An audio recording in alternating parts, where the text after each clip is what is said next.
ওকে, so আমরা এই ভিডিওর মাধ্যমে দেখব যে কিভাবে আমরা আমাদের ইউটিউব চ্যানেলের সাথে VidIQ এক্সটেনশনটা অ্যাড করতে পারি। তো VidIQ এক্সটেনশনটা হচ্ছে মূলত একটি কিওয়ার্ড রিসার্চ করার একটি এক্সটেনশন বলতে পারেন। VidIQ এক্সটেনশন ব্যবহারের মাধ্যমে আমরা যে কোনো ভিডিও ট্যাগ দেখতে পারি, ওই চ্যানেল ট্যাগ দেখতে পারি। তার পাশাপাশি আমরা যখন ভিডিও আপলোড করি তখন আমাদের সাজেস্টেড ট্যাগ দেখাবে তারা। এর পাশাপাশি তারা আমাদের আরও বিভিন্ন দিক থেকে আমাদের চ্যানেল গ্রো করার জন্য তারা হেল্প করে থাকে সাধারণত। মূলত বলতে পারেন যে VidIQ এক্সটেনশনটি হচ্ছে কিওয়ার্ড রিসার্চ করার জন্য অন্যতম একটি সেরা এক্সটেনশন। আজকের এই ভিডিওর মাধ্যমে আমরা দেখব যে কিভাবে VidIQ এক্সটেনশনটি আপনারা আপনাদের ইউটিউব চ্যানেলের সাথে অ্যাড করতে পারেন।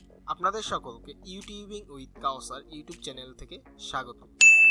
তো চলুন বেশি দেরি না করে ভিডিওটিকে শুরু করে দেওয়া যাক।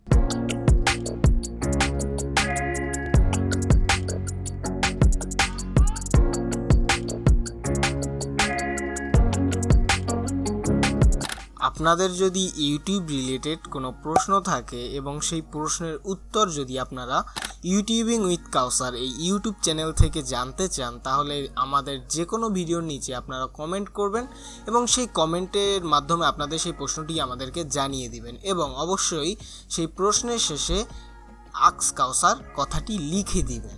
তাহলে আপনারা আপনাদের সেই কমেন্টের বিস্তারিত ভিডিও আমাদের এই ইউটিউব চ্যানেল থেকে পাবেন। তো আমরা VidIQ এক্সটেনশনটি অ্যাড করার পরে অনেকের মনেই একটা প্রশ্ন জাগে যে ভাইয়া VidIQ এক্সটেনশন তো অ্যাড করলাম, কিন্তু এখন রিমুভ করব কিভাবে, চ্যানেল থেকে অ্যাক্সেস সরিয়ে নিব কিভাবে। তো এই জন্য আমরা প্রথমে দেখব যে কিভাবে আমরা আমাদের চ্যানেল থেকে VidIQ এক্সটেনশনটিকে রিমুভ করতে পারি এবং এর পরে আমরা দেখব যে কিভাবে আমরা আমাদের চ্যানেলের সাথে এই এক্সটেনশনটিকে অ্যাড করতে পারি। তো সেজন্য আমরা যে কোনো একটা ওয়েব ব্রাউজার ওপেন করতে পারি। তো আমি ক্রোম ব্রাউজার থেকেই দেখাচ্ছি, বাট বাকি ওয়েব ব্রাউজারগুলোর ক্ষেত্রে আপনারা কিভাবে করবেন সেটা আমি বলে দিব। তো প্রথমে আমরা সার্চ দিব ক্রোম ওয়েব স্টোর লিখে। ক্রোম ওয়েব স্টোর লিখে আপনারা সার্চ দেবেন যদি আপনারা ক্রোম ব্যবহারকারী হয়ে থাকেন। ক্রোম ওয়েব স্টোর লিখে থাকলে আপনারা দেখবেন https://chrome.google.com টাইপের একটা থাকবে। তো সেখান থেকে আপনারা ক্রোম ওয়েব স্টোরে ক্লিক করে দিবেন। ক্রোম ছাড়া অন্য কোনো ওয়েব ব্রাউজার যদি আপনি ব্যবহার করে থাকেন সেক্ষেত্রে আপনি কিভাবে করবেন সেটাও আমি দেখিয়ে দিব, বাট আগে আমরা ক্রোমেরটা দেখি। তো সেক্ষেত্রে আমরা এখানে আসার পরে এখানে আমরা সার্চ করব VidIQ ভিশন ফর ইউটিউব। তো VidIQ ভিশন ফর ইউটিউব লিখে যদি আমরা সার্চ দিই তাহলে কিন্তু আমরা সবার উপরেই দেখতে পারবো VidIQ ভিশন ফর ইউটিউব এবং এইখানে যদি আমরা ক্লিক করি তাহলে কিন্তু আমরা এখানে পেয়ে যাব এবং এটা কিন্তু ইউটিউব সার্টিফাইড, সুতরাং কোনো সমস্যা নেই। এবং ক্রোমের ক্ষেত্রে একটা সমস্যা হয় অনেক সময় যে এইভাবে সার্চ দিলে আসে না। সেক্ষেত্রে আপনারা সার্চ দিবেন এখানে গুগলে, সেটা হচ্ছে এখানে লিখবেন আপনারা VidIQ Chrome extension for YouTube. তো আপনারা যদি এইভাবে সার্চ দেন তাহলে আপনারা দেখতে পাবেন chrome.google.com VidIQ vision for YouTube. এখানে যদি আপনারা ক্লিক করেন তাহলে কিন্তু আপনাদের ডিরেক্ট এই পেজে নিয়ে আসবে। তো যদি আপনারা প্রথম পদ্ধতিতে এই পেজে আসতে না পারেন তাহলে আপনারা দ্বিতীয় এই পদ্ধতির মাধ্যমে আসতে পারেন। আর যদি আপনারা অন্য কোনো ওয়েব ব্রাউজার ব্যবহার করে থাকেন, সাচ অ্যাজ যদি আমরা ফায়ারফক্স ব্যবহারকারী হয়ে থাকি, ফায়ারফক্সে এসে আমরা এখানে সার্চ দিই VidIQ extension Firefox for YouTube. তো আমরা যদি এখানে সার্চ দিই তাহলে আপনারা কিন্তু এখানে mozilla.org এই যে ওয়েবসাইটে আছে এইখান থেকে কিন্তু VidIQ ভিশন ফর ইউটিউব পেয়ে যাবেন এবং এখানে ক্লিক করলে কিন্তু আপনারা ফায়ারফক্সের ক্ষেত্রে পেয়ে যাবেন এবং বাকি প্রসেস সম্পূর্ণ এক। এখানে অ্যাড টু ফায়ারফক্স আর এখানে অ্যাড টু ক্রোম জাস্ট এই টাইপই থাকবে। তো আপনারা ওইভাবে যেতে পারেন এবং বাকি প্রসেস তো একই। আমরা যেহেতু প্রথমে দেখব কিভাবে রিমুভ করতে হয়, সেক্ষেত্রে আমরা জাস্ট এখানে এসে তো পড়েছি, দেন এখান থেকে রিমুভ ফ্রম ক্রোমে ক্লিক করলে, আর যদি ফায়ারফক্সে থাকে তাহলে রিমুভ ফ্রম ফায়ারফক্স দেখাবে। যেহেতু আমার ফায়ারফক্সে অ্যাড করা নেই এই জন্য ওখানে অ্যাড টু ফায়ারফক্স দেখিয়েছিল। দেন এখান থেকে আমরা রিমুভে ক্লিক করব, তাহলে আমাদের কিন্তু VidIQ আমাদের চ্যানেল থেকে রিমুভ হয়ে যাবে। একটু লোড নিচ্ছে, অন্য একটা পেজে নিয়ে আসবে। তো এইখানে আপনাদের এরকম দেখাবে। আপনারা চাইলে এই ট্যাবটিকে ক্লোজ দিয়ে দিতে পারেন। তো আমাদের এখানে অ্যাড টু ক্রোম দেখাচ্ছে, অর্থাৎ আমাদের ইউটিউব চ্যানেল থেকে VidIQ এক্সটেনশনটি রিমুভ করা হয়ে গেছে। ওকে, সো আমরা কিন্তু দেখে নিলাম চ্যানেলের সাথে যদি VidIQ এক্সটেনশনটি অ্যাড করা থাকে তাহলে কিভাবে রিমুভ করতে পারি। তো এখন ভিডিওতে একটি লাইক দিয়ে দিন এবং আমরা মূলত যেই কাজটা করতে এসেছি, অর্থাৎ VidIQ এক্সটেনশনটাকে আমাদের চ্যানেলের সাথে অ্যাড করতে এসেছি, সেই কাজটি এবার দেখে নিই। তো এখন আমরা দেখব যে কিভাবে আমরা আমাদের ইউটিউব চ্যানেলের সাথে VidIQ এক্সটেনশনটাকে অ্যাড করতে পারি। আমরা এইখানে যে পদ্ধতিতে এসেছিলাম রিমুভ করার জন্য, একই প্রসেসে আমরা এই অবধি আসবো, অর্থাৎ প্লাস টাইম নিয়ে আপনি এখানে সার্চ দিতে পারেন ক্রোম ওয়েব স্টোর লিখে। দেন আপনারা এখান থেকে চলে আসবেন প্রথম লিঙ্কে, দেন এখানে আপনারা সার্চ দিতে পারেন VidIQ। তাহলে এভাবে চলে আসবে, এখানে ক্লিক করলে কিন্তু আমরা এই পেজটা পেয়ে যাব।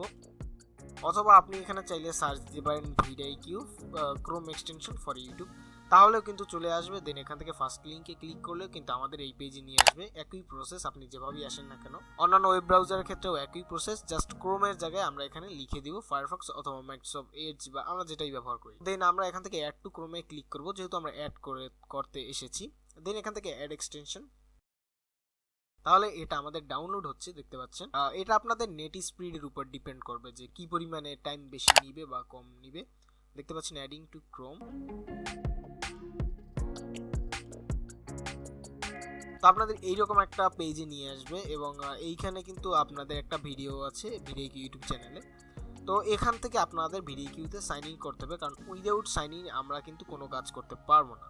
তো সেজন্য আমরা এখানে লগ ইন উইথ গুগল এই যে একটা অপশন আছে, এই অপশনটাকে ইউজ করতে পারি। জাস্ট আমরা এখান থেকে লগ ইন উইথ গুগল এখানে যদি ক্লিক করি, তাহলে জাস্ট এরকম নিয়ে আসবে এবং এখান থেকে আমরা আমাদের চ্যানেলের যে জিমেইলটা সেটাকে চাইলে সিলেক্ট করে দিতে পারি। সেইটাকে সিলেক্ট করে দিলে তাহলে আমাদের কিন্তু এইরকম একটা জায়গায় নিয়ে আসবে এবং আমাদের কিন্তু VidIQ এক্সটেনশনটা অ্যাড করা হয়ে গেছে।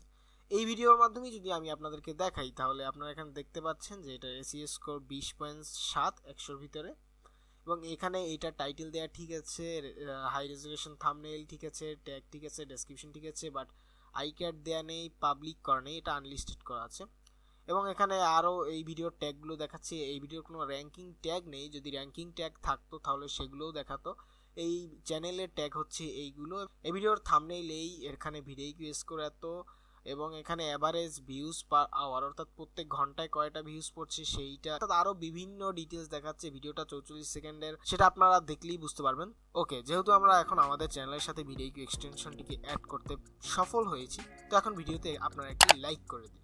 তো এইভাবে আপনারা VidIQ এক্সটেনশনটাকে অ্যাড করতে পারেন। এবং প্রথম প্রসেসে তো আমি দেখিয়ে দিয়েছি যে কিভাবে আপনারা আপনাদের চ্যানেলের সাথে VidIQ অ্যাড করা থাকলে সেটা রিমুভ করতে পারেন। তো এই প্রসেসেই আপনারা VidIQ এক্সটেনশন অ্যাড করতে পারেন, আবার রিমুভও করতে পারেন। এর পাশাপাশি আরও একটা এক্সটেনশন রয়েছে টিউববাডি, চাইলে আপনারা সেটাকেও অ্যাড করতে পারেন। সেটার মাধ্যমেও কিন্তু এই একই কাজ করা যায় SEO এর ক্ষেত্রে। আপনি একই সাথে দুটো এক্সটেনশনই ব্যবহার করতে পারেন, তাতে কোনো সমস্যা নেই। ইন্ড স্ক্রিনে ভিডিওটি লিঙ্ক দেওয়া আছে, চাইলে আপনারা দেখতে পারেন। এই ভিডিওটিকে এখানেই শেষ করছি, ধন্যবাদ।